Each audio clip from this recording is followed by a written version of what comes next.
সাত সকালে মর্মান্তিক পথ দুর্ঘটনার কবলে যাত্রী বোঝাই বাস। দুর্ঘটনায় আহত প্রায় ৮ জন।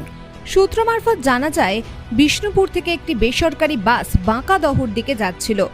চৌবেটা সংলগ্ন এলাকায় ৬০ নম্বর জাতীয় সড়কের আচমকায় বাসটি নিয়ন্ত্রণ হারিয়ে রাস্তার পাশে দাঁড়িয়ে থাকা একটি ধান কাটা মেশিনে সজোরে ধাক্কা মেরে সামনের আরেকটি গাছে ধাক্কা মারে বাসটি।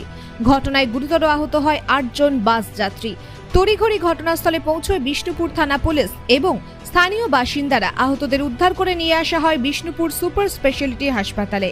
আহত এক বাস যাত্রীর দাবি, বাস চালক ফোনে কথা বলছিলেন, যার জেরেই এই দুর্ঘটনা ঘটেছে। ছিলেন কি হয়েছে? খাদড়া যাচ্ছিলাম, খাদড়া মামনসা বাসটাতে। কোথা থেকে চেপেছিলেন? এ হয়েছে আমাদের চৌবেটা মোড়টাতে, মানে তালনাড়া লাইনে যে বাসটা মোচরটা ঘুরে পুলিশ ফাইটের সামনে। হ্যাঁ, কিভাবে হলো?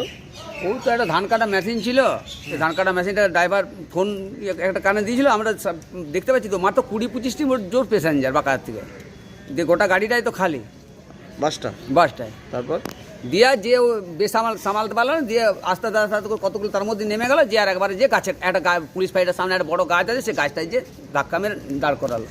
মানে প্রথমে কি ধান কাটা মেশিনে ওই গাড়িটাই মেরেছে আগে। হ্যাঁ, এই তো দাঁড়িয়ে ছিল ডান দিকে। হ্যাঁ, ধান কাটা মেশিনটা ওই ধান কাটা মেশিনটাকে দাঁড়িয়ে ছিল না আসছে? দাঁড়িয়ে ছিল, দাঁড়িয়ে আছে ওখানে।